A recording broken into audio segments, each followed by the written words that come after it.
চিত্রনায়িকা পরিমণি এবং পুলিশ কর্মকর্তা গোলাম সাকলাইনকে ঘিরে 2021 সালে আলোচনায় আসা ঘটনাটির প্রশাসনিক পরিণতি সামনে এসেছে। দীর্ঘ তদন্ত শেষে পুলিশ কর্মকর্তা গোলাম সাকলাইনের বিরুদ্ধে অসদাচরণের অভিযোগ প্রমাণিত হওয়ায় তাকে বাধ্যতামূলক অবসরে পাঠানোর সিদ্ধান্ত নিয়েছে সরকার।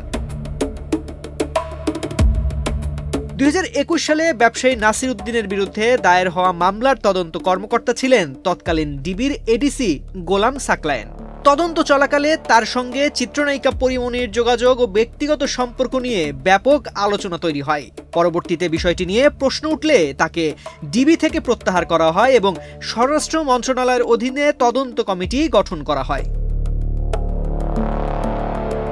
তদন্তে সংশ্লিষ্ট বিভিন্ন তথ্য উপাত্ত, কল রেকর্ড এবং অন্যান্য নথি পর্যালোচনা করা হয়।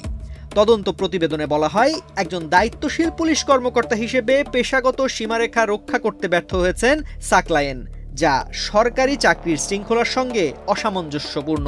অভিযোগের বিষয়ে তার ব্যাখ্যায় সন্তুষ্ট হতে পারেননি কর্তৃপক্ষ। স্যান্ডেলিনা সো, রূপচর্চায় আভিজাত্য।